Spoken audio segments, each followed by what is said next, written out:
Hi guys, welcome back.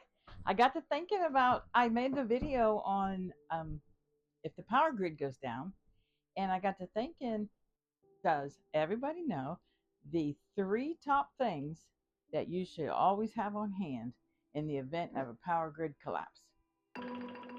Okay, well, if you don't, I'm going to go through the top three things and give you one extra thing at the end that I would make sure I had. So the first thing is water. We can only survive 3 days. Okay. So it's possible, they say, that some people can go longer, but the average is 3 days without any water. So that is the number one thing that we need to have. And if you want to average it out, they say that about 2 quarts a day is what a human being absolutely has to have. So if you have two people, that's a gallon a day. If you want to be able to have enough to survive for 30 days, you need 30 gallons of water. That's just to drink. But if you're going to cook, then I would add an extra 5 to 10 gallons. And that will give you enough to cook whatever it is that you're going to cook during this time. Okay? So the second thing is fire. So many things that we have to have fire for. First of all, if you run out of water and you gather water from a lake, an ocean, a creek, anywhere you gather water from, you have to have fire to boil it. So, and you need to boil it anywhere from 1 to 3 minutes. I would always do 3 minutes to be on the safe side. That will kill any of the bacteria and things in it that you do not want to eat or drink. So you need it for that. And then you also would need it. Now remember, if the grid goes down, you're still going to have your house. You're just not going to have any electricity. So you would have your pans to use. So then you would need your pan to put some water in. That's how you'd boil it. But then if you were going to cook, then you would also need that fire in order to heat that food up. So that's the second thing you need. So now we have water and we have fire. First two important things. The third thing is sea salt. You can use many types of salt. I use sea salt. I would not use iodine salt.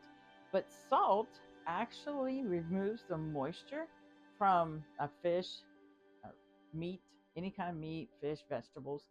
And so it preserves it, takes that moisture out, and prevents bacteria from growing. And if you do some research on it, that's how they did a lot of preserving back in the 1800s, was through salt. And so that is essential. And plus, your salt is, you have to have it to keep your electrolytes up in your body and that kind of thing. So salt is ultimately important. So the bonus item that I would always have on hand. Oh, let me back up. I will say this. I would have no less than 5 pounds of salt. Okay. And I would probably have no less than 10 lighters just stocked away. So this is how I do some of my water. And that's fine. I mean, if you have extra jars, if any kind of jar, put your water in it, save it. Don't have to go out and buy it. These are the lighters that I would have. I would have at least 10, at least. Okay. And then the salt, I would have at least 5 pounds of salt. Okay. I would probably have 25 pounds of salt. But that way you can preserve what you need to preserve. Okay. Now the bonus item is vinegar. So we have white vinegar, and white is what is recommended. And with vinegar, you can pickle almost anything. You can pickle meat, you can pickle vegetables, you can even pickle herbs. And a real easy pickling recipe would be like 1 cup of vinegar, 1 cup of water, and then 2 tablespoons of salt.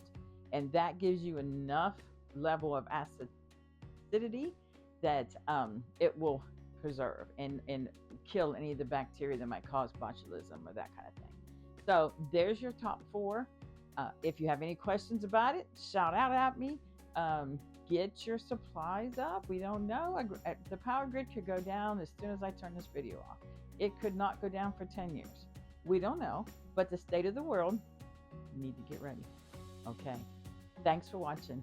We'll catch you on the next video. Bye.